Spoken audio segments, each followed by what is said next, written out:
Most people stop at the word impossible. I saw it as the starting line. They told me electric light was a fantasy. That sound couldn't be recorded, that machines would never speak. And every time I smiled, because every doubt is an invitation to create. You are not bound by what's been done. You are only limited by what you believe. Greatness begins when you stop asking for permission and start acting on conviction.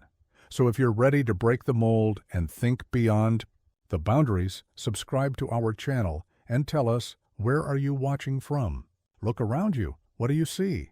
People following paths they never chose, living lives they never designed, chasing dreams that were handed to them. I see it everywhere I go. Men and women trapped in the blueprints of convention, suffocating. Their genius under the weight of supposed to. Let me tell you something about possibility. It doesn't live in the lanes others have paved. It lives in the wild spaces between what is and what could be. When I started my work, they had a blueprint for how light should work. Gas lamps, candles, the sun. That was it. That was the extent of human imagination at the time. But I saw something different. I saw electricity dancing through filaments, creating light from seemingly nothing. They called it impossible. They called it a waste of time. But here's what they didn't understand. The greatest breakthroughs in human history came from people who were crazy enough to question the blueprint. You're holding someone else's map right now. Maybe it's your parents' expectations. Maybe it's society's definition of success. Maybe it's the path of least resistance. But let me ask you something. Who drew that map? Who decided where the boundaries should be? Who told you that this was the extent of what's possible? The first step to thinking beyond what's possible is burning the blueprint you were given. Take it out. Look at it. Really look at it. Is this your design, or did you inherit it? Is this your dream, or is it an echo of someone else's limitations? I spent my early years watching others follow the rules of invention. They said you needed formal education. They said you needed institutional backing. They said you needed to follow the scientific method to the letter. But I was too busy inventing to listen to what couldn't be done. Here's what they don't teach. You in schools, the most powerful force in the universe, is a mind that refuses to be bound by precedent. When you burn the blueprint, you're not just rejecting a path. You're claiming your right to create one. But let me warn you, this isn't about rebellion for rebellion's sake. This is about honest, raw creation. When I burned the blueprint for artificial light, I didn't do it to prove others wrong. I did it because I saw something more, something better, something that could lift humanity forward. You must understand, every great invention, every paradigm shift, every quantum leap in human progress began with someone saying, there must be another way. That's what I'm asking of you now. Not to destroy for the sake of destruction, but to clear the space for something new to emerge. Take out a piece of paper, write down everything you've been told is the way things are done in your field, in your life, in your dreams. Now, question every single line. Why must it be this way? Who benefits from these limitations? What if the opposite were true? The world doesn't need more followers. It doesn't need more people coloring inside the lines. The world needs pioneers, those rare souls who have the courage to step off the mapped territory and into the blank spaces of possibility. This is your moment of decision. Will you continue following a path that was handed to you, or will you become the architect of your own destiny? Will you accept the boundaries others have drawn, or will you draw your own map? Remember this, every time someone tells you something is impossible, they're not describing the limits of reality. They're describing the limits of their imagination. Your job is not to fit within their limitations. Your job is to expand the possible, burn the blueprint, start fresh, draw your own map, and don't let anyone tell you where the edges of your canvas must be. The greatest inventions in history weren't improvements on existing ideas. They were complete reimaginings of what could be. You are not here to follow. You are here to create, to invent, to imagine. And it all begins with the courage to burn the blueprint and start anew. Let me tell you about permission. When I first envisioned the electric light, I didn't write to the gas lamp companies asking for their blessing. When I dreamed of capturing sound in a machine, I didn't petition the music halls for approval. I built, I created, I moved forward with the force of absolute conviction. Here's what most people don't understand about innovation. It doesn't come from committees. It doesn't emerge from consensus.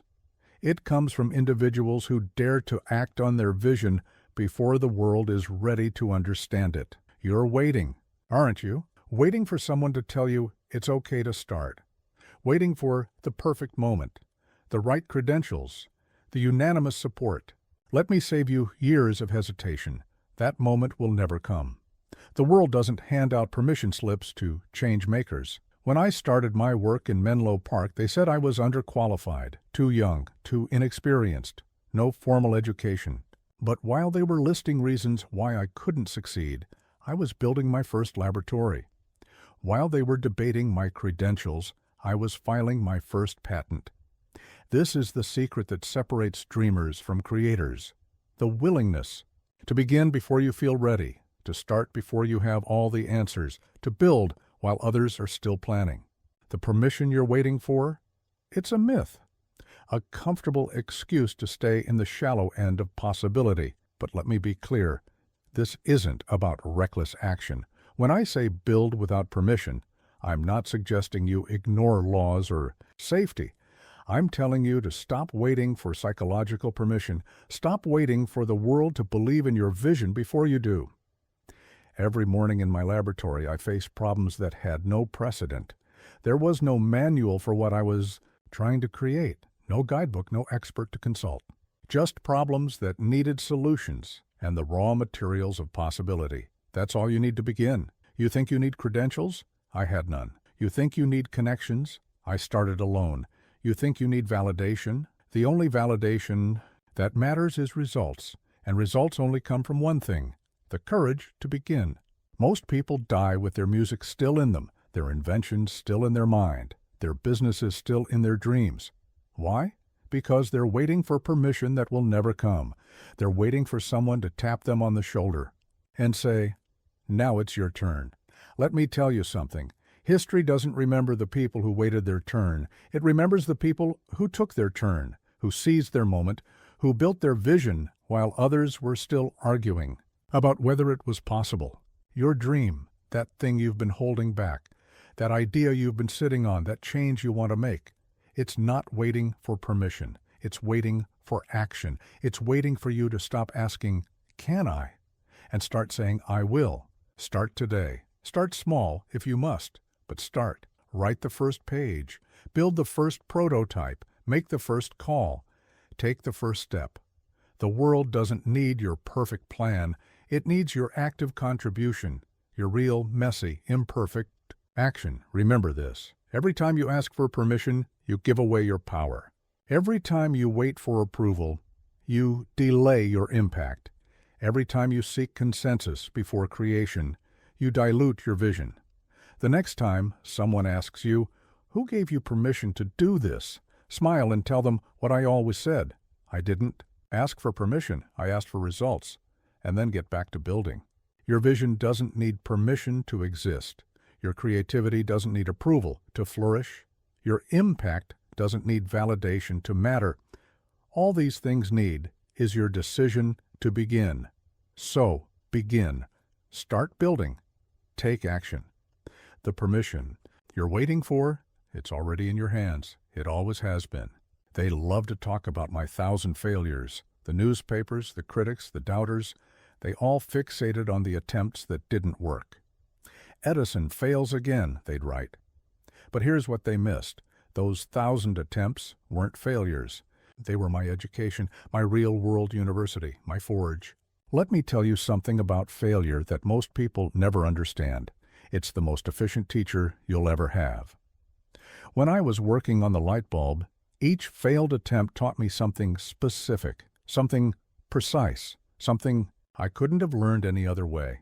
You see, most people treat failure like an ending. They hit a wall and they stop. They try something, it doesn't work, and they retreat. But what if I told you that failure isn't an end point? What if I told you it's actually the beginning of understanding? Here's what happened in my laboratory. We'd try a new filament. It would burn out. Most would call that a failure, but I saw it differently.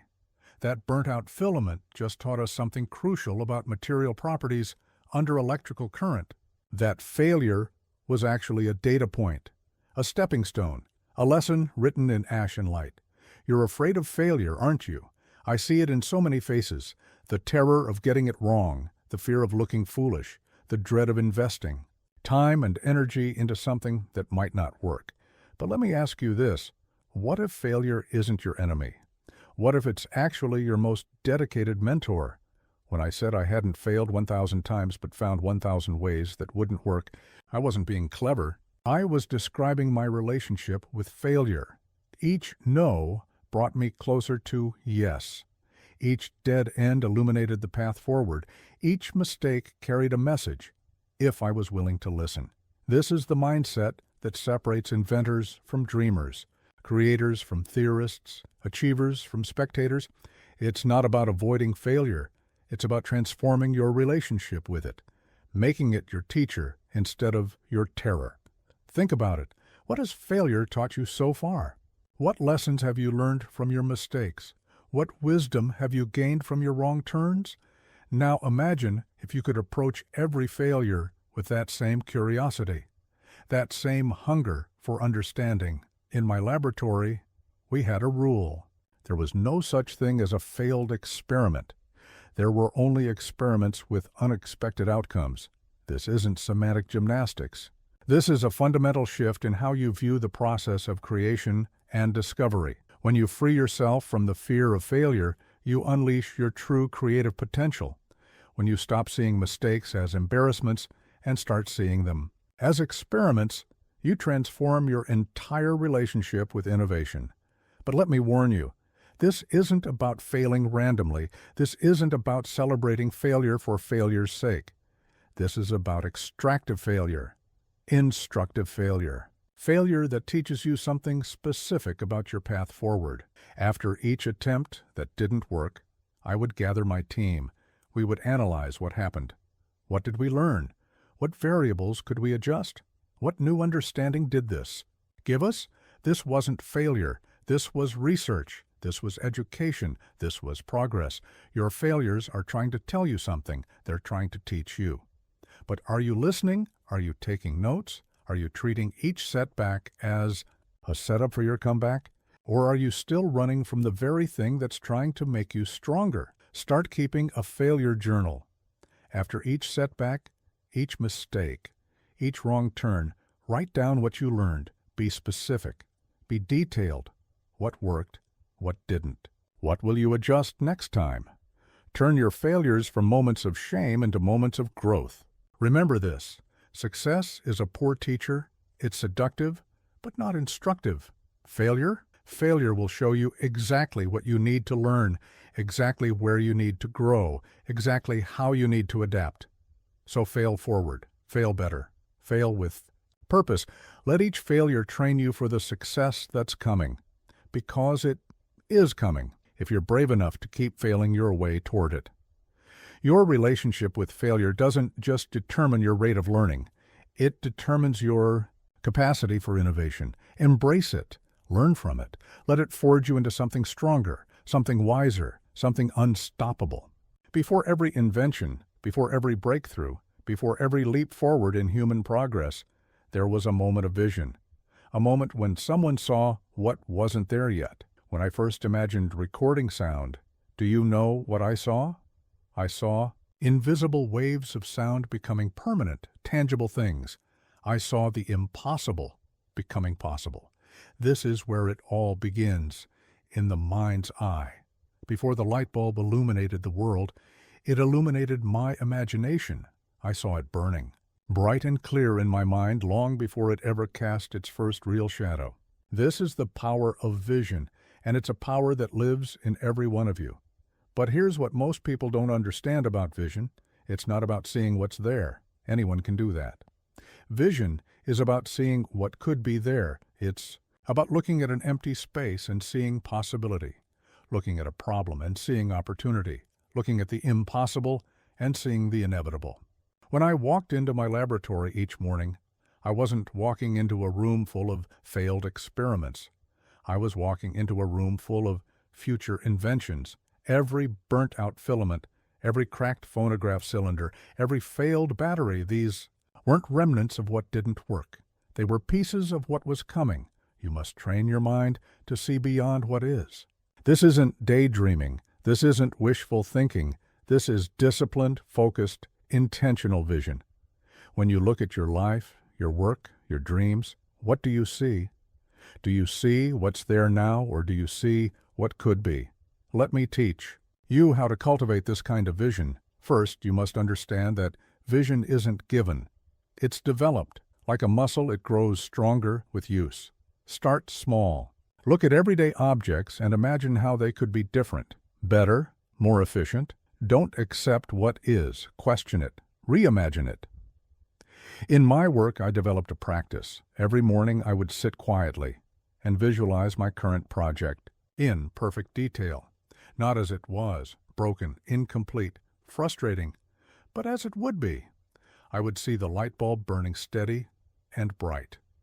I would hear the phonograph playing crystal clear sound. I would feel the success as if it had already happened. This isn't magical thinking. This is programming your mind to recognize possibility. When you can see it clearly in your mind, you give your brain a target to work toward. You create a blueprint for your subconscious to follow. You make the impossible feel inevitable. But vision alone isn't enough. You must learn to hold on to your vision, even when reality argues against it. When I was working on the light bulb, every failed attempt was an argument against my vision. Every critic, every skeptic, every newspaper article declaring it impossible. These were all attempts to replace my vision with their limitation. Don't let them. Guard your vision, protect it, feed it. Every morning, reinforce it, see it clearer, feel it stronger, make it more real in your mind. Because here's the truth. The world will try to replace your vision with its version of what's possible. Don't let it. Learn to trust your vision more than you trust current reality. This sounds counterintuitive, but think about it. Every invention, every innovation, every step forward began as a vision that contradicted reality. Reality said we couldn't fly. Reality said we couldn't speak across oceans. Reality said we couldn't capture light in a bulb. Reality is just a current condition. Vision is a future waiting to be born. Start practicing this now. Take your biggest dream, your most ambitious goal, and see it, really see it, not as a vague possibility, but as a vivid reality. What does it look like? What does it feel like? What details can you add to make it more real in your mind? The clearer you can see it, the more likely you are to create it. This isn't mysticism, it's mechanics. Your brain is a goal-seeking mechanism. Give it a clear target, and it will start finding ways to reach it. This is how invention works. This is how innovation happens. This is how the impossible becomes inevitable. Remember, everything you see around you was once invisible.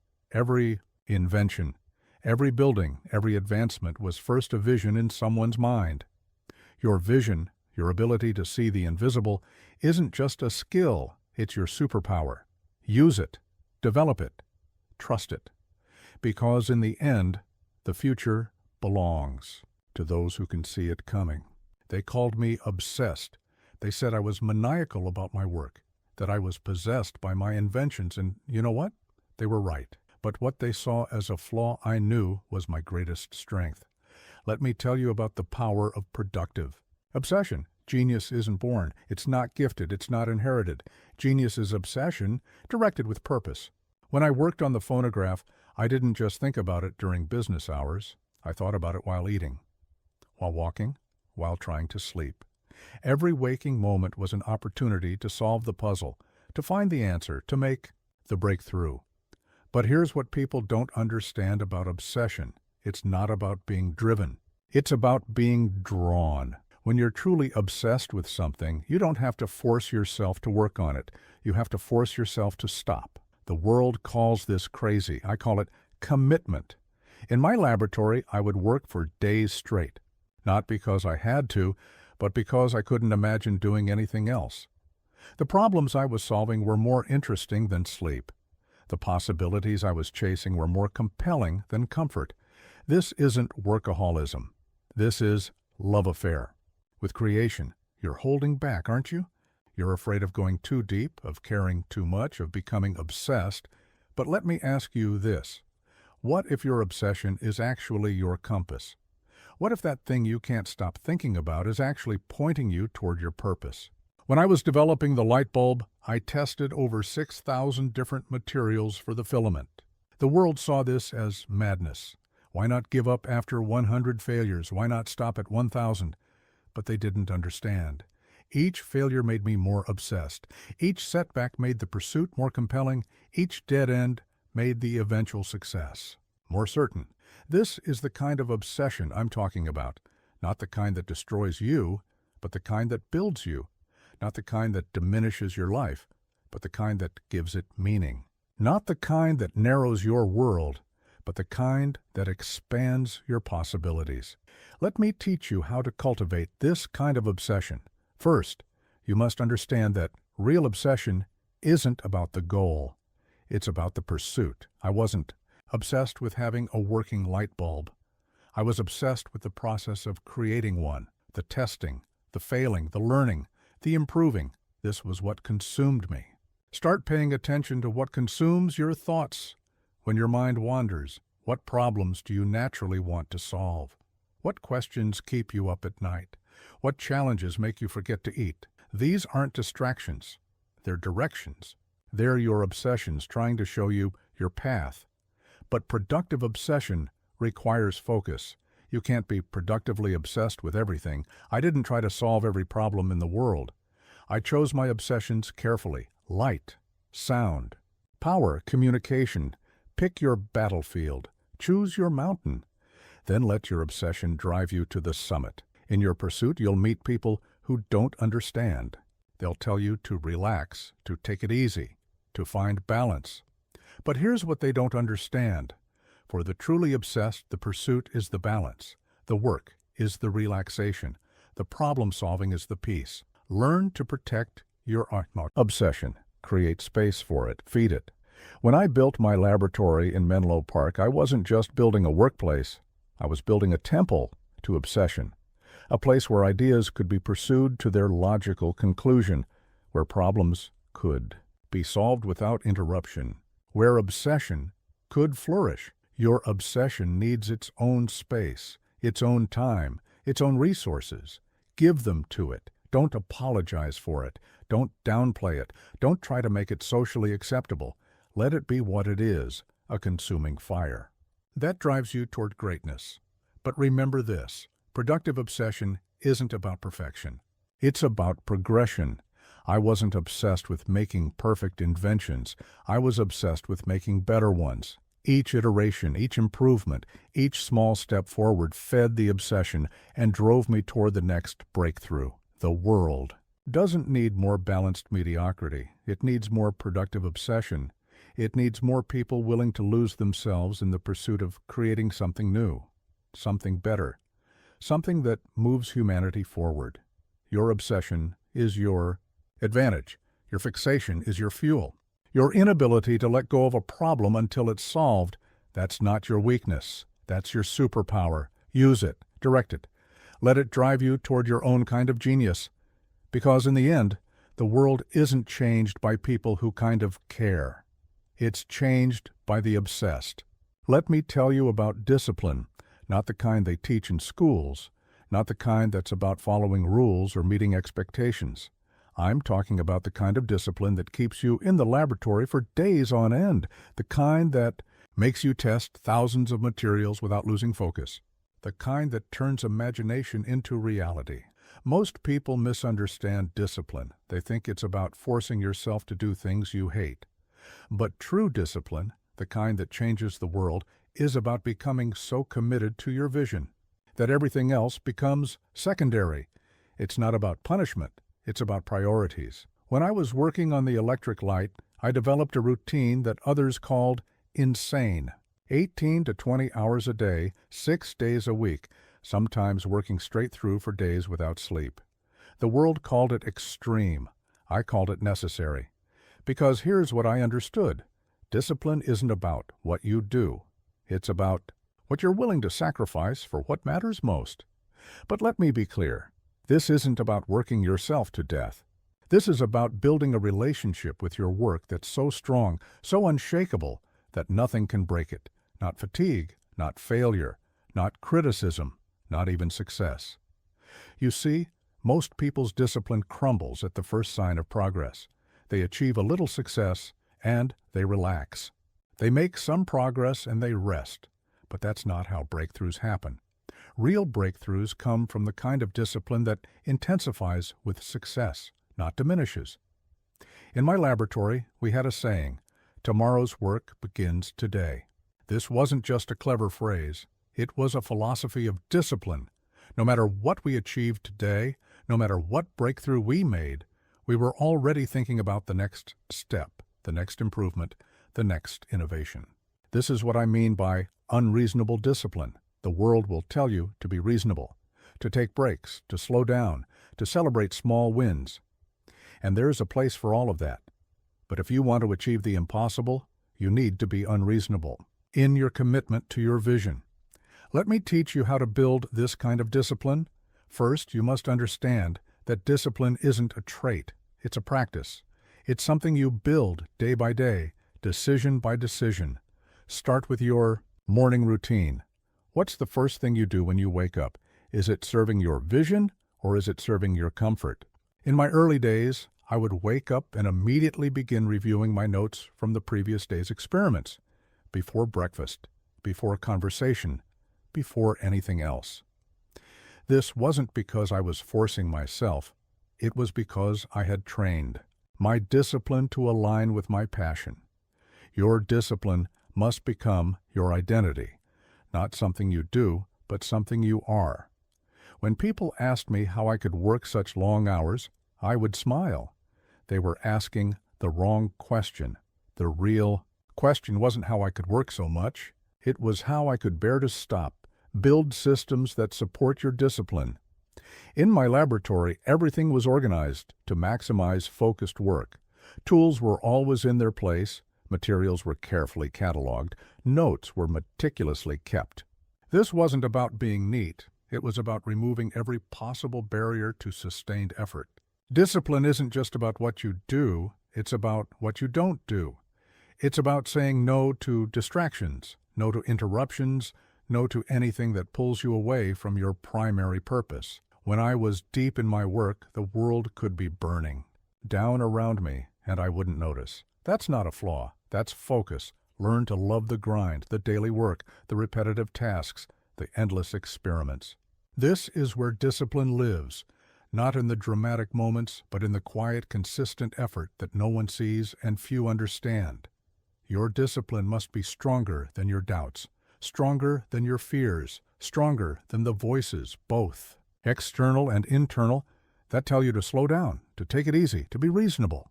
Remember this. Nothing truly revolutionary was ever achieved by being reasonable. But here's the key. Your discipline must serve a purpose larger than yourself. When I was developing the electric light, I wasn't just working for myself. I was working to change how humans lived, to bring light to darkness, to transform the world. Your discipline needs this kind of purpose to sustain it. Start training your discipline today. Not by making grand gestures or dramatic promises, but by making small, consistent commitments and keeping them. Every time you keep a commitment to yourself, you strengthen your discipline. Every time you choose your vision over your comfort, you build your resolve. Remember, discipline isn't about perfection. It's about persistence. It's not about never failing. It's about never staying down. It's not about being superhuman. It's about being unrelentingly human, in pursuit of something superhuman.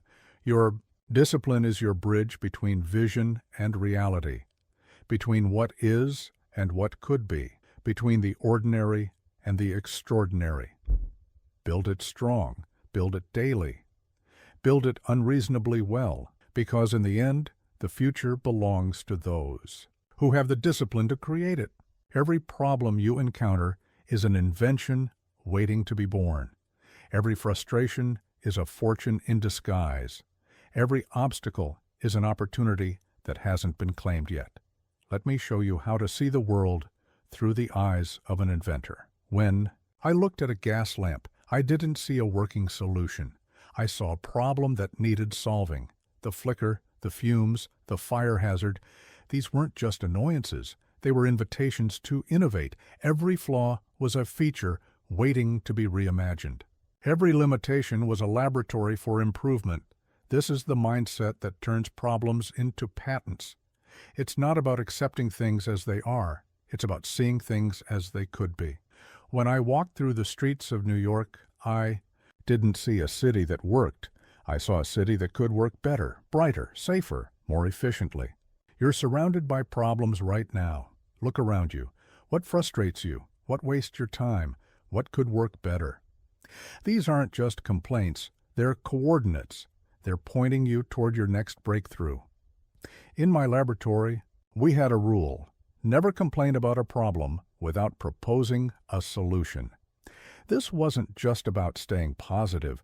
It was about training our minds to automatically shift from problem identification to problem solving, from frustration to fascination.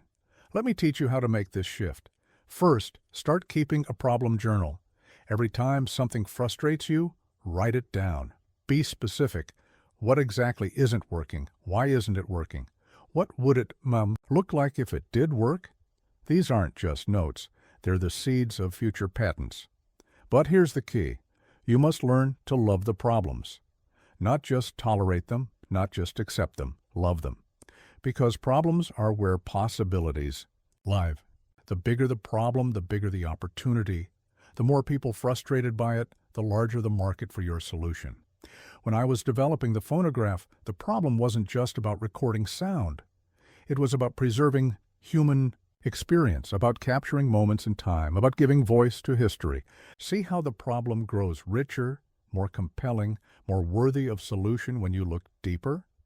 Your problems are your laboratory. Your frustrations are your raw materials. Your obstacles are your opportunities. But you must learn to see them. This way, to transform them from sources of complaint into sources of creation.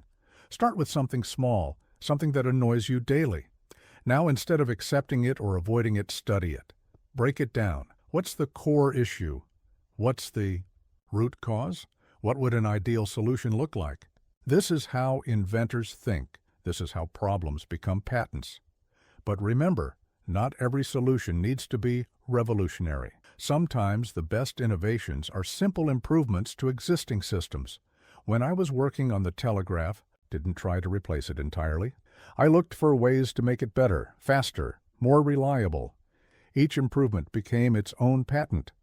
Learn to document everything, every problem you notice, every solution you imagine, every improvement you conceive. This isn't just about memory, it's about creating a database of potential innovations.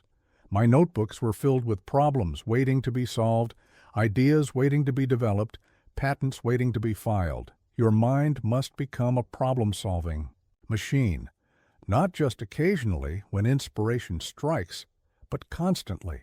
Every experience, every interaction, every observation becomes an opportunity to identify problems and imagine solutions. But here's something crucial. Don't just solve problems for yourself. Look for problems that affect others. The bigger the problem, the more people it affects, the more valuable your solution becomes. When I developed the light bulb, I wasn't just solving my own need for better lighting. I was addressing a universal human need.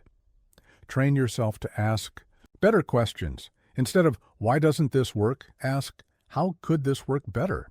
Instead of, who's to blame for this problem? Ask, who would benefit from a solution? Instead of, why hasn't anyone fixed this? Ask, how could I fix this? Your greatest innovations will come from your greatest frustrations. Your most valuable patents will solve your most persistent problems. But only if you learn to see problems not as obstacles to be avoided, but as opportunities to be seized. Start today. Take your biggest problem, your most persistent frustration, your most annoying obstacle, now, Instead of trying to avoid it, lean into it, study it, understand it, imagine solutions for it. This is how problems become patents. This is how frustration becomes fortune. This is how inventors change the world. The deadliest trap for any inventor, any innovator, any creator is the need for approval. Let me tell you why. When I first proposed the idea of electric light, the gas lamp industry didn't just disagree with me, they laughed at me. The newspapers didn't just doubt me, they ridiculed me. The experts didn't just dismiss me, they proved, with all their credentials and calculations, why it was impossible. If I had needed their approval, their permission, their validation, you'd be reading this by candlelight. Here's what most people don't understand about innovation. It's not just about having new ideas. It's about having the courage to pursue those ideas in the face of universal doubt. It's about being willing to look foolish, to be misunderstood, to be called crazy, and to continue anyway. When I started my work on sound recording, people said it was against nature, that capturing the human voice was a form of sorcery, that it couldn't and shouldn't be done. The approval seekers would have stopped there. The validation hunters would have chosen an easier path. But I had already learned the most important lesson of my life. The world's approval is a currency that buys nothing of value. Let me be clear. This isn't about being rebellious for rebellion's sake. This isn't about ignoring all feedback or dismissing all criticism. This is about understanding a fundamental truth. The truly new, the truly revolutionary, the truly important will always face disapproval first. Always. Think about it. Every major breakthrough in human history was first met with skepticism, ridicule, and resistance. Flight was impossible until it wasn't.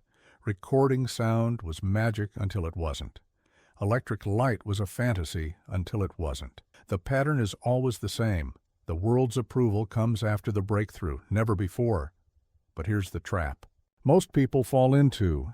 They wait for approval before they begin. They wait for permission before they create. They wait for validation before they dare. And in that waiting, their dreams die. Their innovations fade. Their potential withers. In my laboratory, we had one rule about approval. We didn't seek it. We sought results. We didn't ask if something was possible. We tested if it was possible. We didn't ask if an idea was good. We asked if it worked. This isn't arrogance. This is focus. This is clarity. This is the mindset of innovation. Your need for approval is a chain around your creativity. Every time you hesitate because what will they think? Every time you hold back because what if they laugh? Every time you stop because what if I'm wrong? You're letting that chain tighten. You're letting your need for approval strangle your potential. Start practicing approval independence today. Take one of your ideas, one of your dreams, and work on it without telling anyone, without seeking feedback, without asking permission.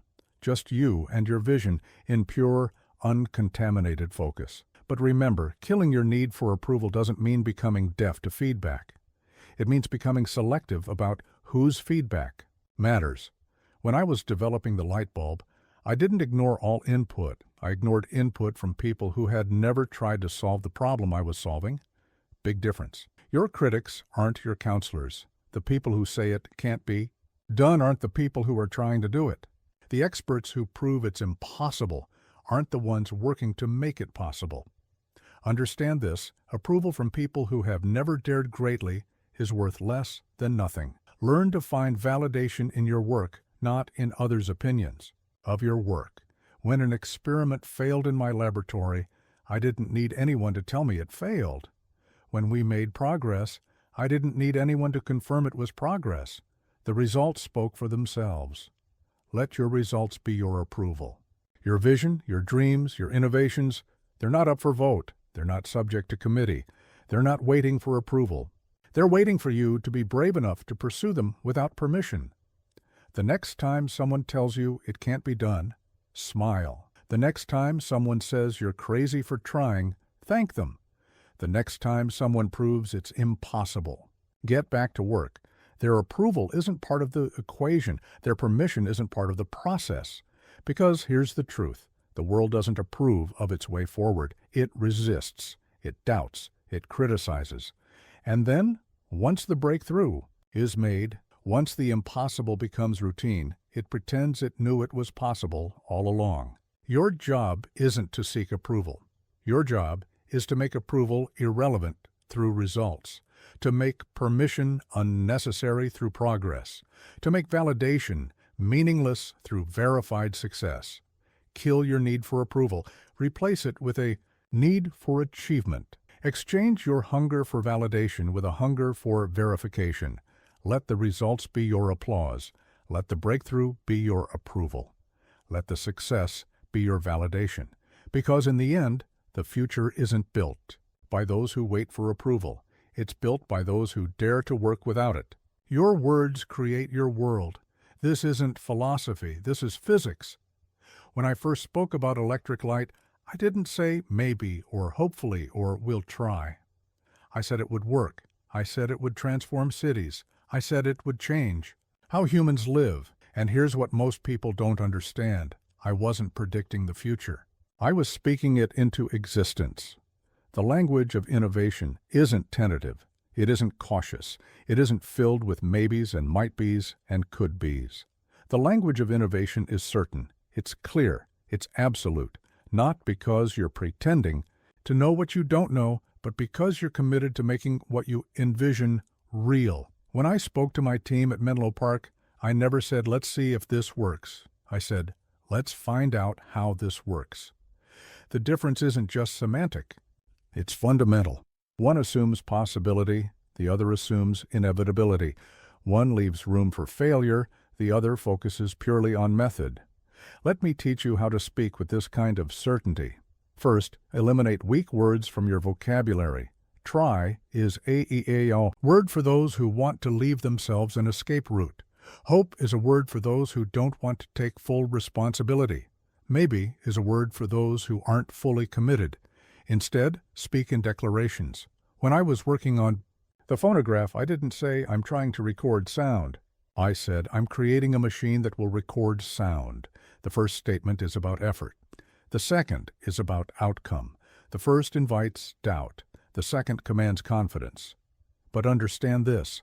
Speaking with certainty isn't about denying reality. It's about shaping reality. When an experiment failed, and thousands did, I didn't say, maybe it's impossible.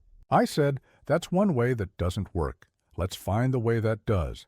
This isn't positive thinking. This is directive thinking. Your words program your mind. Every time you say, I'll try, you're programming possibility of failure. Every time you say, I hope, you're programming uncertainty. Every time you say, maybe, you're programming doubt. Your mind follows your words like a ship follows its compass. In my laboratory, we developed a specific way of speaking. We didn't say, this might work. We said, this will work once we solve these specific problems. We didn't say, let's see what happens. We said, let's document what happens so we know what to adjust. Language of certainty, language of progress. Start practicing this now. Take one of your goals, one of your dreams, and change how you speak about it. Don't say, I want to start a business. Say, I am building a business. Don't say, I hope to succeed. Say, I am succeeding, and here's my evidence. Don't say, maybe someday. Say, here's my timeline. Your words don't just communicate your thoughts. They shape your thoughts. They don't just describe your reality. They create your reality. When I spoke about electric light, I spoke about it as an existing reality that just hadn't been manifested. Yet, this isn't delusion. It's vision verbalized. Learn to speak about your future in the present tense. Don't say, I will solve this problem. Say, I am solving this problem. Don't say, this will work eventually. Say, this works once we overcome these specific challenges. The first is hope. The second is strategy. But remember, certainty in speech must be backed by certainty in action. When I said the light bulb would work, I wasn't guessing. I was committing. I was putting my time, my resources, my reputation on the line. Your words must be checks. Your actions can cash. Your certainty becomes contagious. When I spoke about the future of electric light with absolute certainty, it wasn't just for me. It was for my team, my investors, my supporters. They drew strength from my certainty. They borrowed conviction from my words. They believed because I believed absolutely. Start paying attention to your words. Record yourself talking about your goals, your dreams, your projects. Listen for weak words. Listen for escape hatches. Listen for built-in excuses. Then eliminate them. Replace them with words of certainty, clarity, and commitment. The next time someone asks you about your impossible project, your crazy dream, your unlikely goal, don't defend it. Don't justify it. State it as a fact that just hasn't happened yet. Speak about it with the certainty of someone who can already see it completed. Because here's the truth, the future belongs to those who can speak it into existence, who can describe it so clearly, so certainly, that it becomes inevitable, who can use their words not to describe what is, but to define what will be. Your words are your tools. Your language is your laboratory. Every time you speak, you're either building your future or undermining it. Choose your words with the same care you'd choose your materials. Craft your sentences with the same precision you'd craft your inventions. Think in possibility. Speak in certainty. Act with inevitability. This is how dreams become reality. This is how the impossible becomes possible. This is how the future becomes now. Let me tell you about the rhythm of creation. Most people think success is about constant motion, perpetual action, endless effort. They're wrong. Success is about understanding the dance between intense work and deliberate rest, between burning like a furnace and cooling like a philosopher. In my laboratory, I would work for days straight, testing thousands of materials, running countless experiments, pushing the boundaries of what was possible. The fire would burn hot and long. But then, and this is what most people miss, I would step back. I would rest, not just physically but mentally. This wasn't weakness. This was wisdom. You see, there's a difference between resting from exhaustion and resting for illumination. When I would step away from the laboratory, it wasn't because I couldn't continue. It was because I understood something crucial about the creative process. Sometimes you need to let the furnace cool to see what you've forged. Let me teach you this rhythm. First, you must learn to work like a furnace. When you're working, work with everything you have. Don't hold back. Don't pace yourself. Don't save energy for later. Burn hot. Burn bright. Burn complete. In my most intense periods of work, I would forget to eat, forget to sleep, forget that the world outside my laboratory existed. But here's what most people don't understand about intense work. It's not about duration. It's about density. It's not how many hours you put in. It's how much you put into the hours. When I was working on the light bulb, every minute was focused. Every action was purposeful. Every experiment was meaningful. This is working like a furnace. Then comes the philosophical rest. This isn't about collapsing on a couch. This isn't about mindless entertainment. This is about stepping back and letting your mind process what your hands have created. When I would rest, I would think about the deeper implications of our work, the broader possibilities, the hidden connections. During these periods of rest, I would read philosophy, study nature, have long conversations about ideas completely unrelated to my current projects. This wasn't procrastination, it was precipitation. I was letting ideas settle, connections form, insights emerge. Some of my greatest breakthroughs came not in the laboratory, but in these moments of philosophical rest. But here's the key. You must learn to recognize when to shift between these states. When the furnace is running hot, don't cool it prematurely. When the mind is in philosophical rest, don't force it back to action too soon. This is a rhythm, not a schedule. A dance, not a march. Your work periods must be absolute. When you're in the furnace phase, eliminate all distractions, all interruptions, all half measures. In my laboratory, when we were in full work mode, we would block out the windows. Time ceased to exist. The only reality was the work in front of us. But your rest periods must be equally absolute. When I stepped away from the laboratory, I truly stepped away. No notes, no calculations, no solving problems. Instead, I would walk in nature, read poetry, contemplate the stars. This complete detachment wasn't luxury, it was necessity. Learn to trust this rhythm. When you're working, don't feel guilty about your intensity. When you're resting, don't feel guilty about your pause. Both states serve the same master, creation. Both phases fuel the same goal, innovation. Your mind is like a battery. It needs both discharge and recharge. Work is discharge. Philosophical rest is recharge. Most people never fully discharge, so they never fully recharge. They operate at half power their entire lives. Don't make this mistake. When you work, work until the problem is solved or you are empty.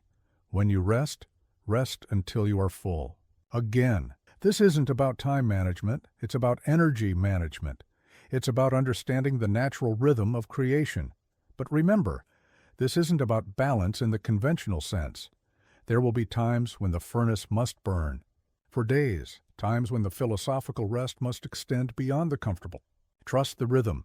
Trust the process. Trust your own creative cycle. Start observing your own patterns. When are you most effective? When does your mind need philosophical space?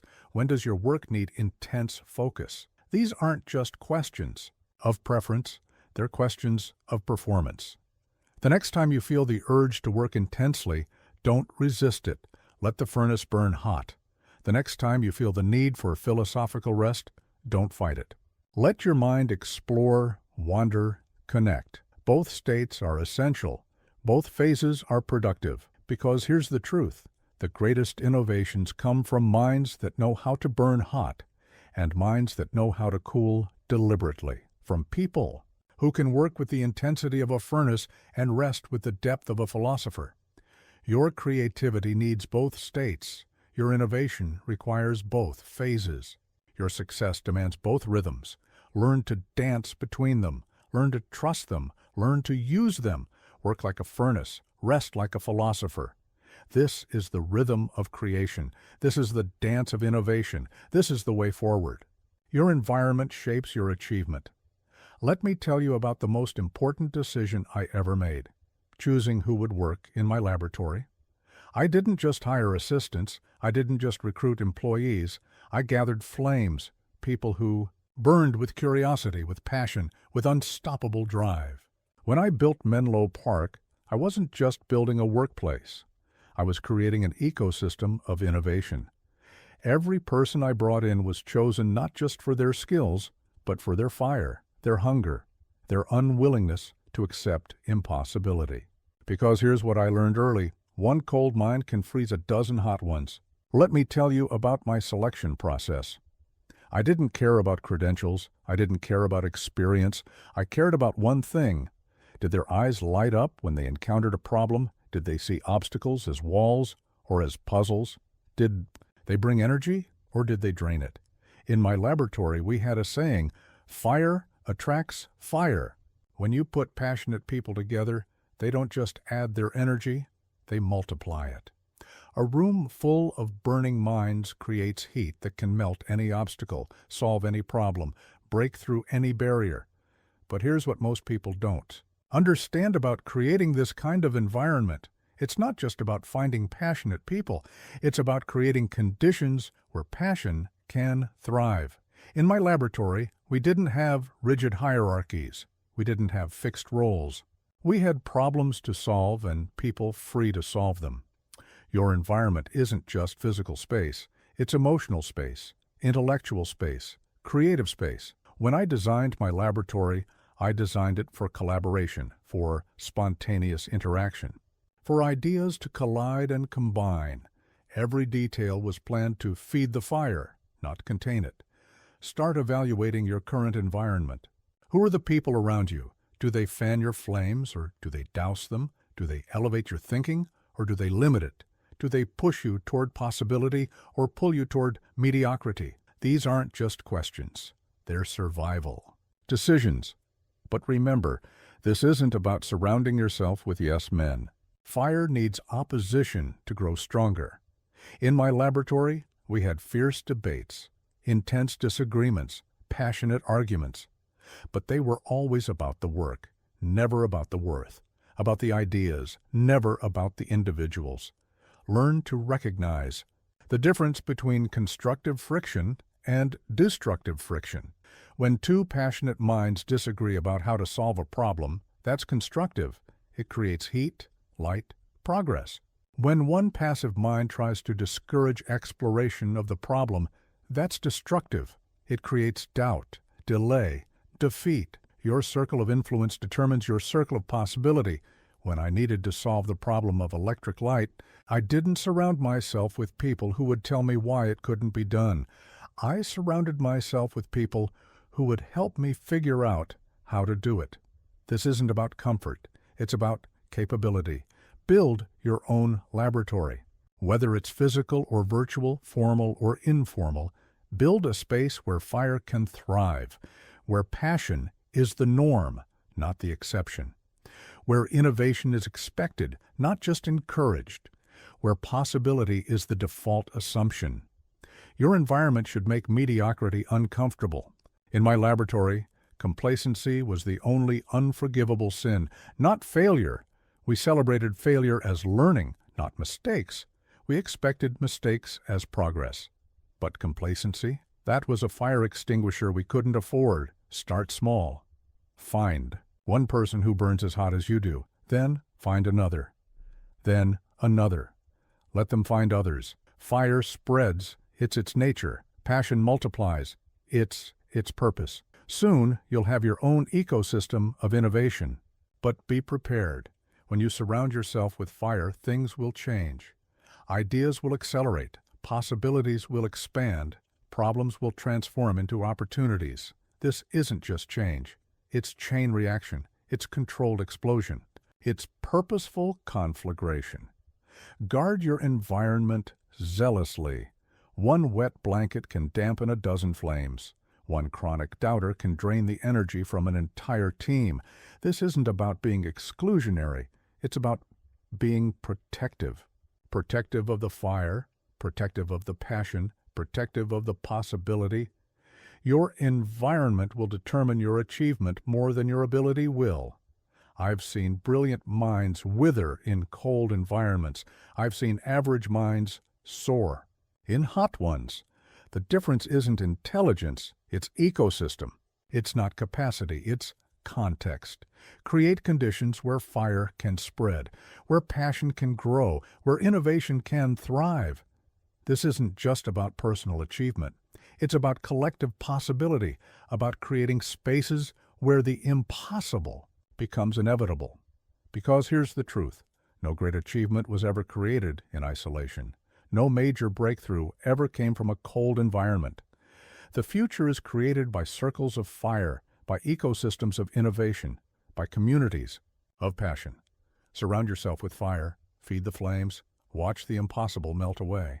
Let me tell you about the real test of greatness. It's not in the moments of excitement. It's not in the breakthroughs. It's not in the celebrations. It's in the monotony, the repetition, the endless hours of doing the same thing. Testing the same materials, running the same experiments, with no guarantee of success. Most people quit not because the work is hard, but because it's boring. They can handle difficulty. They can handle failure, but they can't handle the monotony of mastery. When I was developing the light bulb, do you know what most of the work was? Testing materials, one after another, hour after hour, day after day, the same process, thousands of times. This is what separates the dreamers from the achievers, the ability to find fascination in repetition, to see each attempt not as boring, but as a step closer to breakthrough, to understand that mastery lives in the monotonous moments that others avoid. In my laboratory, we had a saying, genius is 1% inspiration, 99% perspiration. But here's what people miss about that quote. The perspiration isn't just about hard work. It's about repeated work, consistent work. that most would find mind-numbingly boring. Let me teach you how to master boredom. First, you must understand that boredom is not your enemy, it's your indicator. When you feel bored, you're not experiencing a problem with the work. You're experiencing a problem with your perception of the work. The work hasn't changed. Your relationship with it has. Think about a musician practicing scales, a painter mixing colors, a writer editing drafts. The masters in any field spend countless hours doing what others would consider boring, but they're not bored, they're absorbed. They see the beauty in the basics, the poetry in the practice, the art in the repetition. In my work with the phonograph, I would spend hours listening to the same sound, making tiny adjustments, testing minute changes. To an outsider, it would have looked mind-numbing. To me, it was meditation. Each repetition was a chance to notice something new, to understand something deeper, to get closer to perfection. Your relationship with monotony determines your level of mastery. Most people try to avoid boring tasks. They look for shortcuts. They seek variety. But here's what they don't understand. The boring tasks are where mastery is built. The monotonous moments are where breakthroughs are born. Start practicing this now. Take the most repetitive part of your work, the task you find most boring. Now, instead of trying to get through it, try to get into it. Look closer. Pay attention to the details you usually ignore. Find the variables you can adjust. See the patterns you've been missing. But remember, this isn't about learning to endure boredom. It's about learning to transcend it. When I was working on the light bulb, each filament test wasn't just a repetition. It was an exploration. Each failure wasn't just a setback, it was data. Each hour wasn't just time spent. It was understanding earned. Your ability to find fascination in repetition is your superpower. While others are searching for excitement, you're building expertise. While others are avoiding monotony, you're accumulating mastery. While others are looking for shortcuts, you're creating breakthroughs. Develop a scientist's mind toward repetitive tasks. Don't just do them, study them. Don't just complete them, understand them. Don't just endure them, explore them. Every repetition is an opportunity to notice something new, to understand something deeper, to get closer to mastery. The next time you face a boring task, don't try to make it more exciting. Try to make it more interesting. There's a difference. Excitement is about entertainment. Interest is about understanding. Excitement fades. Understanding compounds. Your tolerance for monotony is your competitive advantage. In a world where everyone is looking for the next thrill, the next shortcut, the next hack, your ability to embrace the boring parts of greatness sets you apart. Your willingness to do what others won't do makes you capable of achieving what others can't achieve. Learn to love the process, not just the exciting parts, all of it, the repetition, the routine, the seemingly endless iterations. This isn't about suffering through boredom. It's about seeing beyond it, about finding the fascinating in the familiar, the extraordinary in the ordinary. Because here's the truth. Mastery isn't built in the moments of excitement. It's built in the moments of repetition.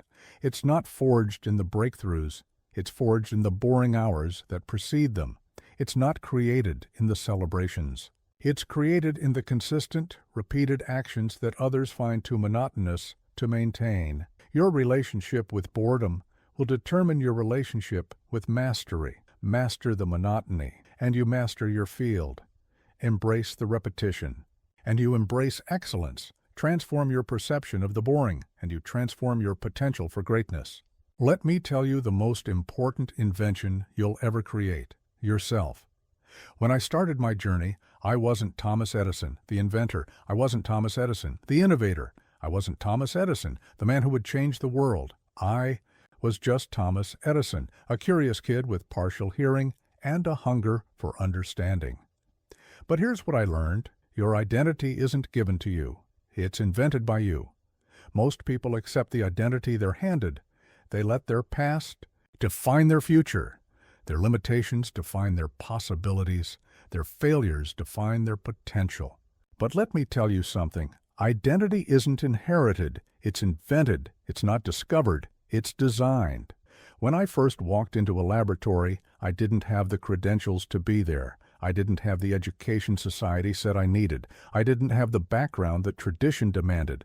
But I had something more important. I had a vision of who I could become. Not who I was, but who I was becoming. This is the secret of identity invention. You don't start with what you are. You start with what you're becoming.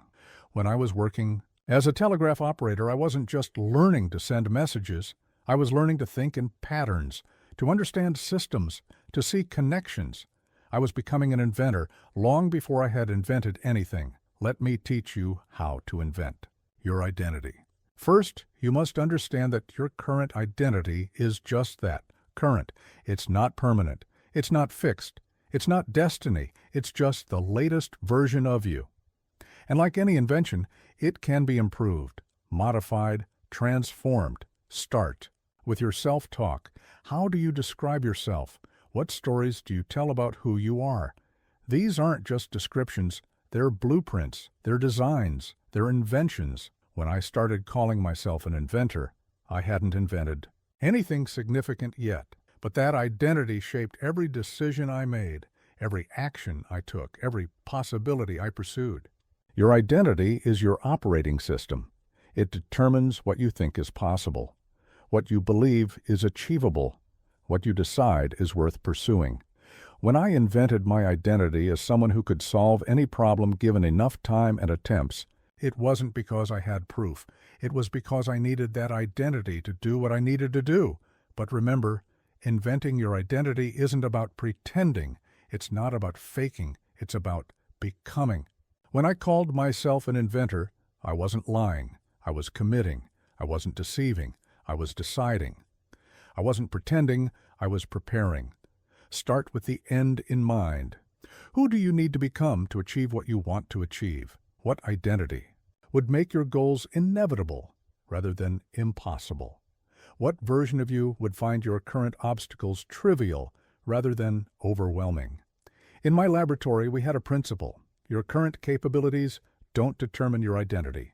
Your identity determines your future capabilities. When I hired someone, I wasn't hiring who they were. I was hiring who they were becoming. I was investing in their invented identity, not their inherited one. Your past experiences are raw materials, not final products. Every failure, every setback, every limitation, these aren't definitions of who you are. They're ingredients for who you're becoming. When I lost my hearing, I didn't let it define me as limited. I let it drive me to develop different ways of understanding the world. Begin reinventing your identity today, not gradually, not eventually. Today, write down who you're becoming, not who you are, who you're becoming. Make it specific, make it detailed, make it ambitious. This isn't a description, it's a design. It's not a reflection, it's a blueprint. But understand, this isn't about positive thinking, it's about positive designing. It's not about hoping you'll become someone different. It's about deliberately designing and then systematically becoming that person. When I designed my identity as an inventor who could solve impossible problems, I then designed my actions to match that identity. Your identity should make you uncomfortable. If your current identity feels completely comfortable, it's too small. It's not an invention. It's a cage.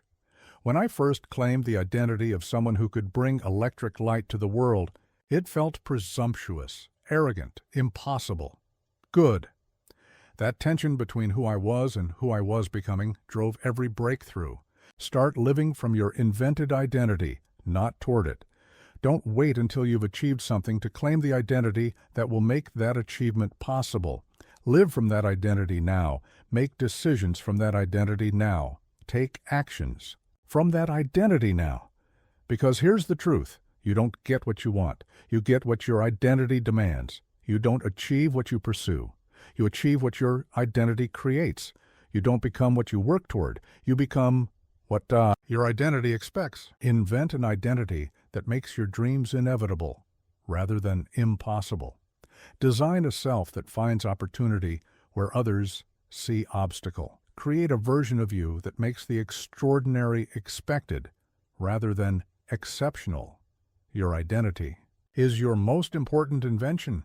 Everything else you'll create flows from who you believe you are. Everything you'll achieve depends on who you decide to become. Time is the great deceiver. It makes you think progress should happen by the hour, success should come by the month, breakthroughs should arrive by the year. Let me tell you something about time. It's irrelevant. What matters isn't how long something takes. What matters is whether you're moving in the right direction. When I started working on the light bulb, people would ask me how long it would take. I never answered that question, not because I didn't know, though I didn't, but because it was the wrong question. The right question wasn't how long. The right question was which way. Your compass is more important than your clock. When I was developing the phonograph, I didn't work by schedule. I worked by direction.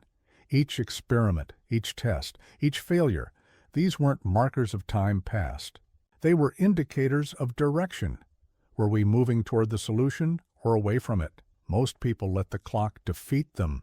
They give up, not because they're on the wrong path, but because they've been on the path too long.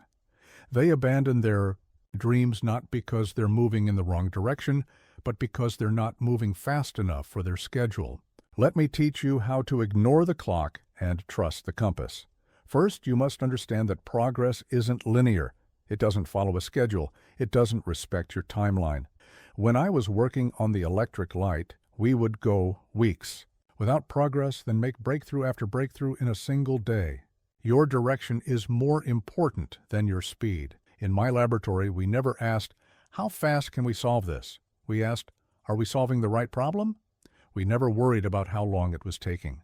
We worried about whether each experiment was taking us closer to or further from our goal. Start evaluating your progress by direction, not duration. Are you moving toward your goal? Are your experiments teaching you what you need to know? Are your failures illuminating the path forward? These are compass questions, not clock questions. But remember, this isn't about being aimless. It's about being directed. When I was working on any invention, I had a clear destination in mind. I knew exactly what success looked like. What I didn't know, what I refused to be limited by, was how long it would take to get there. Your timeline is your enemy. Your direction is your friend. Every time you look at the clock, you feed your doubts. Every time you check your compass, you confirm your course. When people would ask me why the electric light was taking so long, I would ask them why they thought innovation should follow a schedule.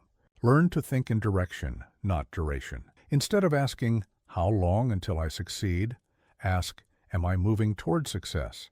Instead of wondering, when will I achieve my goal? Wonder, what's the next step toward my goal? The clock makes you doubt. The compass makes you decide. But this isn't about ignoring time completely. It's about putting it in its proper place. Time is a resource, not a ruler. It's a context, not a constraint. When I worked through the night in my laboratory, it wasn't because I was ignoring time. It was because I was following my compass. Your breakthroughs won't arrive on schedule. They'll arrive when your direction and your persistence meet opportunity. When I finally succeeded with the light bulb, it wasn't because enough time had passed. It was because we had moved in the right direction long enough. Start making decisions based on direction, not duration. When you're considering giving up, don't ask, how long have I been trying? Ask, am I still moving in the right direction? When you're feeling discouraged, don't check your watch. Check your compass. Because here's the truth. The clock will always tell you it's too late, that you've been trying too long, that you should have succeeded by now. But the compass? The compass only cares about one thing. Are you moving toward your goal or away from it? Your relationship with time is your relationship with possibility. If you let the clock rule you, you'll abandon ships that are on course just because they're taking too long to reach port. But if you trust your compass, you'll reach destinations others thought impossible, simply because you refused to let time decide what was possible. Ignore the clock. Trust the compass. Keep moving in the right direction. The breakthrough will come not when time demands it, but when direction deserves it. Leadership isn't about position. It's not about authority. It's not about power. Let me tell you about real leadership. It's about illumination. When I created the electric light, I wasn't just building a product. I was showing what was possible. I was lighting the way for others to follow, to improve, to innovate. Most people think leadership is about being in charge, about giving orders, about controlling outcomes, but true leadership is about something far more powerful. It's about showing what's possible. When I built my laboratory at Menlo Park, I wasn't just creating a workspace. I was creating a beacon, a place that showed the world what could be done when imagination met persistence. Your leadership isn't determined by your title. It's determined by your light. When I started my work, I didn't have a position of authority. I didn't have institutional power. I didn't have official standing. What I had was a vision so clear, so compelling, so illuminating that others couldn't help but be drawn to it.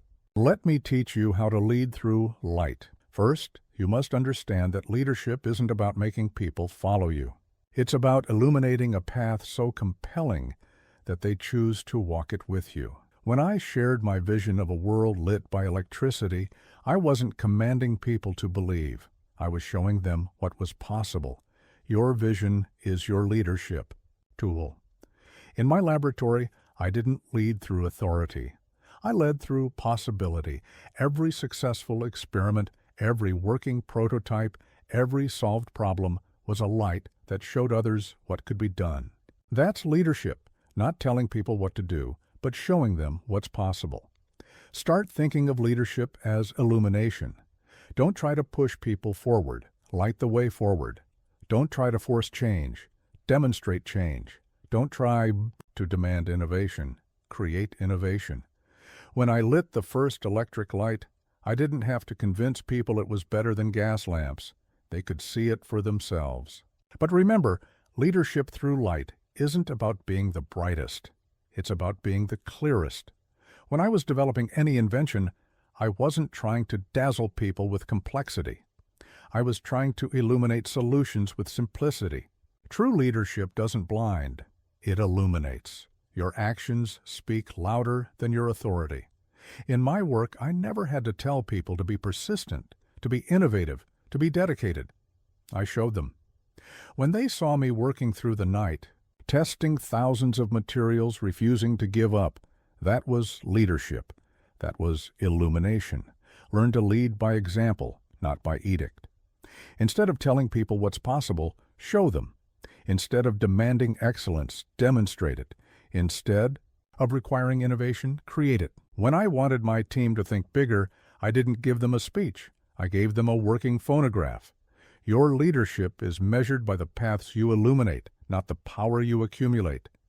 When I succeeded with any invention, I didn't keep the knowledge to myself. I shared it. I published it. I let others build on it. Because true leadership isn't about being the only light. It's about starting a chain reaction of illumination. Start leading through demonstration. Don't tell people what can be done. Show them. Don't tell them how to solve problems. Solve problems in front of them. Don't tell them to persist. Let them see your persistence. When I wanted to inspire innovation, I didn't write mission statements. I created working inventions. But this isn't about being perfect. It's about being visible. When I failed, and I failed often, I didn't hide it. I illuminated it. I showed others that failure was part of the path, that setbacks were steps forward, that problems were opportunities. That's leadership, lighting the way through both. Success and failure. Your influence comes from your illumination, not your position. When people followed my lead, it wasn't because they had to. It wasn't because I had authority over them. It was because I had shown them something they couldn't unsee, the possibility of a better way. Begin leading through light today. Don't wait for a position. Don't wait for authority. Don't wait for power. Start illuminating possibilities. Start demonstrating solutions. Start showing what can be done. When I changed the world, it wasn't because I had the most power. It was because I showed what was possible. Because here's the truth. People don't follow titles. They follow light. They don't follow authority. They follow illumination. They don't follow power. They follow possibility. Lead through light. Show what's possible. Illuminate the way forward.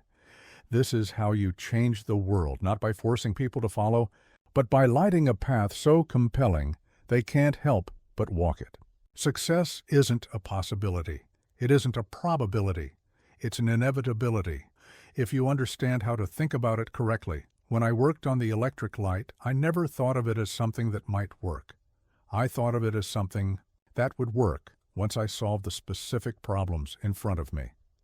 This isn't optimism. This is strategic inevitability. Most people approach success as a hope, as a wish, as something that might happen if luck favors them. But let me tell you about a different way of thinking, the mindset of inevitable success. When I started any project, I didn't hope it would work. I didn't wish it would succeed. I knew it would succeed because I would keep working until it did. This isn't about positive thinking. It's about inevitability thinking. When I was developing the phonograph, I didn't tell myself, maybe this will work. I told myself, this will work. And each failure brings us closer to understanding how. The difference isn't semantic, it's fundamental. It's the difference between hoping for success and engineering it. Let me teach you how to develop this mindset. First, you must understand that success isn't a matter of if, it's a matter of when. And when is determined by how effectively you solve the problems between you and your goal. In my laboratory, we never asked, will this work? We asked, what do we need to solve to make this work? Your mindset creates your reality. When you think of success as a possibility, you work until it gets hard.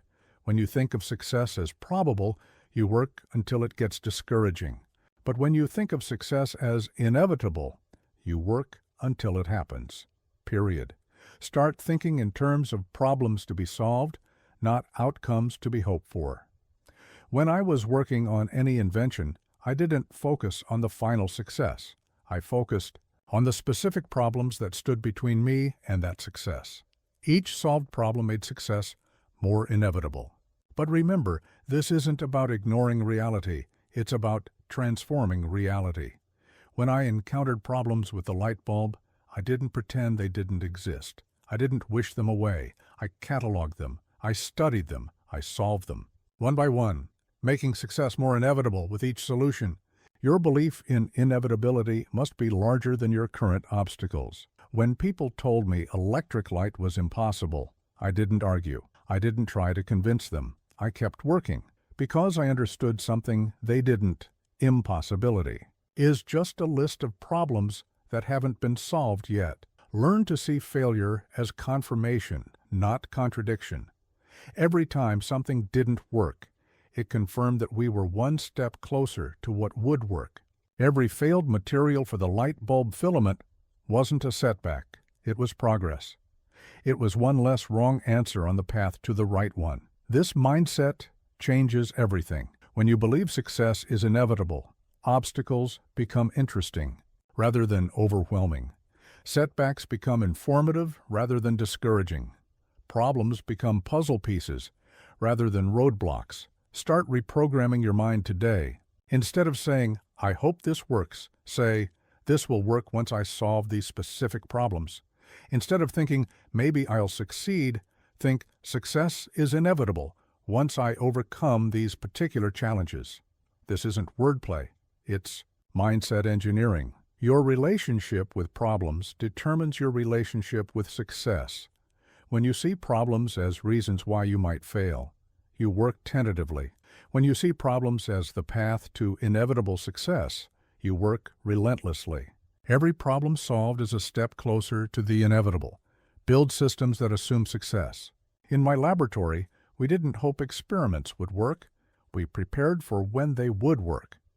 We had systems for recording success, for improving success, for building on success, not because we were overconfident, but because we understood inevitability.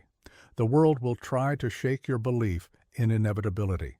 It will show you all the reasons why success isn't certain, why failure is more likely, why giving up is reasonable. This is when the mindset of inevitable success becomes most important and most powerful. Because here's the truth. The only thing that can prevent inevitable success is giving up before it arrives. The only thing that can stop the inevitable is stopping yourself. The only thing that can break the chain of inevitability is breaking your commitment to persistence. Your success becomes inevitable when you decide it is, when you commit to solving every problem that stands in its way, when you refuse to accept any other outcome. When I lit the first successful electric light bulb, it wasn't because I was lucky. It wasn't because I was gifted. It was because I had made success inevitable through relentless problem solving. Transform your relationship with success. Stop hoping for it. Stop wishing for it. Stop waiting for it. Make it inevitable through systematic, relentless, intelligent action. Face every obstacle knowing that it's not a barrier to success. It's just one more problem to solve on the path to inevitable achievement. Let me tell you about the most important moment in any achievement, the moment nobody sees, the final push, the last effort, the ultimate test of everything you've learned, everything you've built, everything you've become. It's the moment when most people stop, but champions continue. I've seen it countless times. People work hard. They persist. They push forward. But then, just steps away from breakthrough, they stop. Why? Because the final push is always the hardest. When I was developing the light bulb, do you know when most of my team wanted to quit? Not at the beginning, when we knew nothing, not in the middle, when we were learning, but near the end, when success was just out of reach. This is the moment that separates achievement from attempt. The final push isn't just about effort, it's about everything. It's about using every lesson you've learned, every skill you've developed, every insight you've gained. When we finally created a working light bulb, it wasn't just about that final filament. It was about everything we'd learned from every failure that came before. Most people don't understand this moment. They think the hardest part is starting, or learning, or failing. But let me tell you the truth. The hardest part is finishing. It's pushing through when you're exhausted, when you're frustrated, when you're closer than you've ever been but still not quite there. Let me teach you about this moment. First, you must understand that the final push looks exactly like giving up. The same doubt, the same fatigue, the same temptation to stop. The only difference is your decision. When we were making our final attempts with the light bulb, the work looked exactly like our previous failures. But it wasn't the work that was different. It was our resolve. Your greatest achievements will always be tested at the end. Just when you think you've given everything, the moment will demand more. When we were closest to success with any invention, that's when the problems became most subtle, most challenging, most likely to make us quit. But here's what most people miss about the final push. It's not just about perseverance. It's about intelligence, about using everything you've learned, about applying every insight you've gained. The final push isn't just working harder, it's working smarter with everything you now know. Start preparing for this moment now. Not by working harder, but by working more completely, by learning from every attempt, by documenting every insight, by building your arsenal of understanding, because when the final push comes, you'll need everything you've learned. Learn to recognize this moment. It often disguises itself as a reasonable time to quit.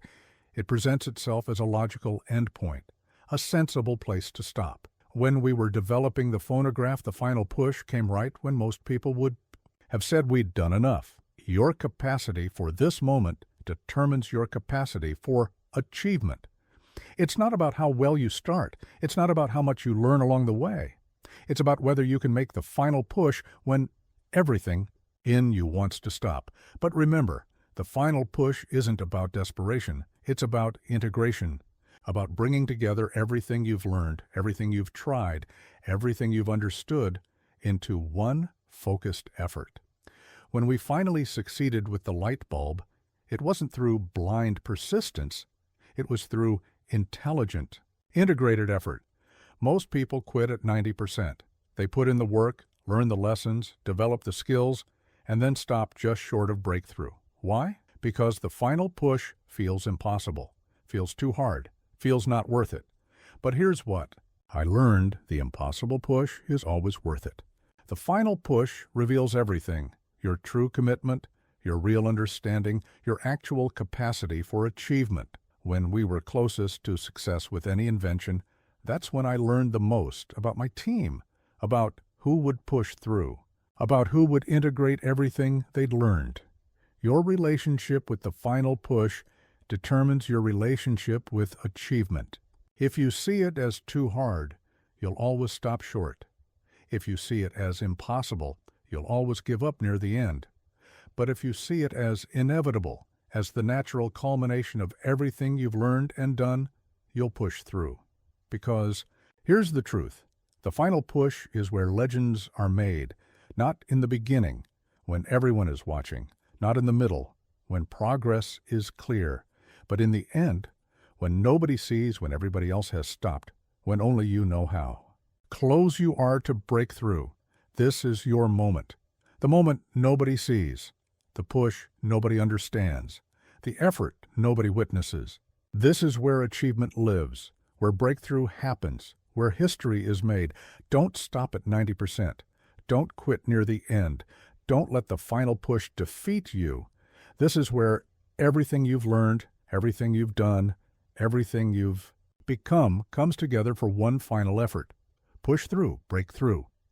Achieve what others thought impossible, not because you're special, but because you're willing to make the final push nobody sees. Let me tell you about the ultimate purpose of invention, of innovation, of creation. It's not about what you build. It's about what you leave behind. When I created the electric light, I wasn't just building a product, I was creating a legacy. I was changing how humans would live for generations to come. Most people think too small. They think about immediate success, about personal achievement, about individual recognition. But let me tell you about a different way of thinking, about building something that outlives you. When I built my laboratory at Menlo Park, I wasn't just creating a workspace for myself. I was creating an innovation factory that would continue generating breakthroughs long after I was gone. This is the mindset that changes the world, thinking beyond your own time. When I developed any invention, I wasn't just thinking about its immediate impact. I was thinking about how it would evolve, how it would improve, how it would transform society for generations to come. Let me teach you how to think in legacy. First, you must understand that true innovation isn't about what you can create today. It's about what you can start today that others will build upon tomorrow. When I developed the electrical system, I wasn't just solving current problems. I was creating a platform for future solutions. Your work should create possibilities for others. In my laboratory, we didn't just invent things, we invented ways of inventing. We didn't just solve problems, we created methods for solving problems. We didn't just build products, we built processes that others could use and improve. Start thinking about your work differently. Don't ask, what can I build? Ask, what can I start? Don't think, how can I succeed? Think, how can I create something that enables others to succeed? When I developed the phonograph, I wasn't just creating a machine. I was opening a door that others would walk through. But remember, building for legacy isn't about ego. It's not about having your name remembered. It's about having your work continue. When I shared my patents, my methods, my discoveries, it wasn't for recognition. It was because I understood that true innovation belongs to humanity, not to individuals. Your greatest contribution might not be what you create, but what you enable others to create. When I established my innovation laboratory, its greatest achievement wasn't any single invention. It was the model it provided for how systematic innovation could work. Learn to see your work as a foundation, not a finished product. Everything I created was designed to be improved upon, enhanced, evolved. The light bulb wasn't the end, it was the beginning. The phonograph wasn't the conclusion, it was the introduction. This mindset changes everything. When you build for legacy, you Think differently about quality, about durability, about impact. When I developed any invention, I wasn't just thinking about its immediate use. I was thinking about its ultimate potential. Start building systems, not just solutions. Don't just solve today's problems, create ways for others to solve tomorrow's problems. When I developed the electrical distribution system, I wasn't just thinking about current needs. I was creating infrastructure for future innovations I couldn't even imagine. Your work should open doors for others. Every breakthrough should create new possibilities. Every innovation should enable more innovation. When I succeeded with any invention, I didn't see it as an end point. I saw it as a starting point for others to build upon. Build something bigger than yourself. Something that doesn't depend on you to continue. Something that creates opportunities for others to contribute, to improve, to innovate. When I created the electric light, I was also creating an entire industry, an entire field of possibility. The world doesn't need more temporary successes. It needs more lasting legacies. It doesn't need more individual achievements. It needs more collective possibilities. It doesn't need more endpoints. It needs more starting points. Because here's the truth. The measure of your work isn't what you complete in your lifetime. It's what continues after you're gone. It's not what you build with your own hands. It's what you enable others to build because of what you started. Your greatest achievement won't be what you create. It will be what you enable others to create. It won't be what you build. It will be what you start. It won't be what you finish. It will be what you make possible for others to begin. Build something that outlives you. Create something that continues without you. Start something that grows beyond you. This is how you change the world, not by reaching the finish line, but by creating new starting lines for others. You are not here to build monuments to yourself. You are here to build foundations for the future, not to create endpoints, but to open pathways, not to finish things, but to start things that never finish. This is your true work, your real purpose, your ultimate achievement. Build something that outlives you, something that grows beyond you, something that continues to change the world long after you've left it. Because in the end, the greatest thing you can build isn't something that stands as a testament to who you were. It's something that continues as a foundation for who others will become.